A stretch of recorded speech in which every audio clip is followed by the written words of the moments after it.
Assalamualaikum warahmatullahi wabarakatuh. Halo semuanya, perkenalkan nama saya Arinza Yuliani dengan NIM 860300615 Fakultas Keguruan dan Ilmu Pendidikan, jurusan Pendidikan Guru Sekolah Dasar Universitas Terbuka Palembang.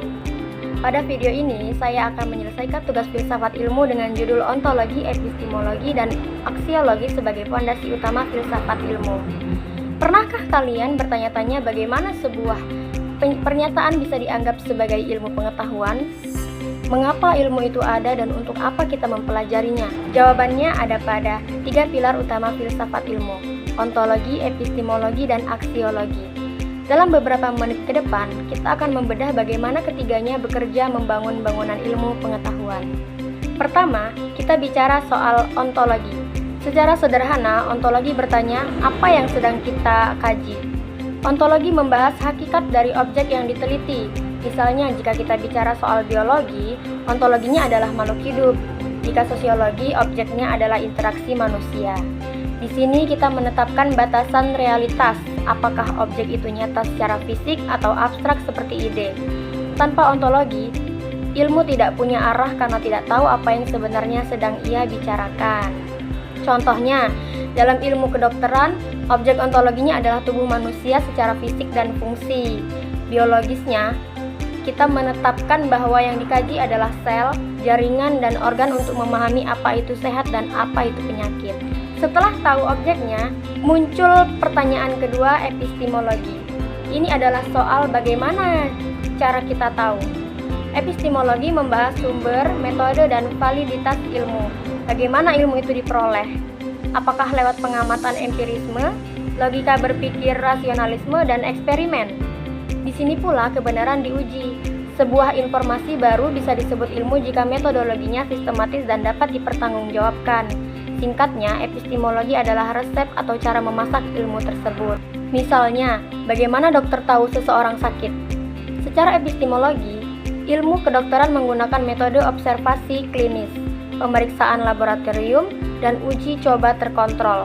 Kebenarannya tidak berdasarkan tebakan, melainkan data hasil tes darah atau ronsen yang sistematis. Terakhir adalah aksiologi. Jika kita sudah punya ilmunya, lalu untuk apa ilmu itu digunakan?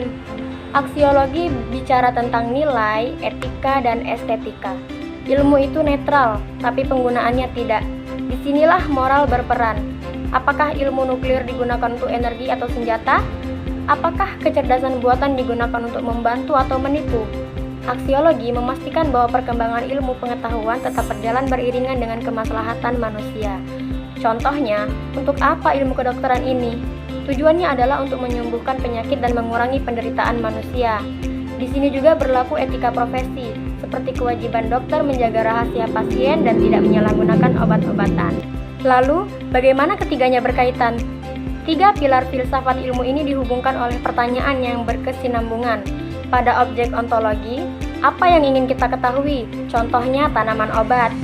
Kemudian metode epistemologi, bagaimana cara kita membuktikan khasiatnya? Contohnya melalui uji laboratorium dan observasi.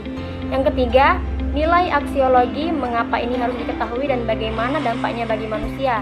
Contohnya, untuk menyembuhkan penyakit tanpa efek samping kimia. Ketiganya adalah satu kesatuan yang bekerja secara berurutan dalam proses berpikir manusia. Keterkaitan antara ontologi, epistemologi, dan aksiologi dapat diibaratkan seperti membangun sebuah rumah. Jika salah satu pilar hilang, maka bangunan ilmu pengetahuan akan runtuh. Kesimpulannya adalah, keterkaitan ketiganya ibarat segitiga emas.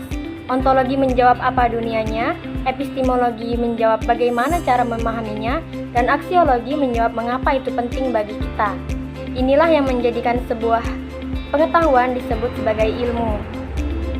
Jadi, ilmu itu bukan hanya soal tahu, tapi soal apa yang diketahui, bagaimana cara tahunya, dan untuk apa digunakan. Ilmu tanpa filsafat akan kehilangan arah, filsafat tanpa ilmu akan kehilangan pijakan. Saya Arinza Yuliani, terima kasih sudah menyimak, mari berpikir kritis.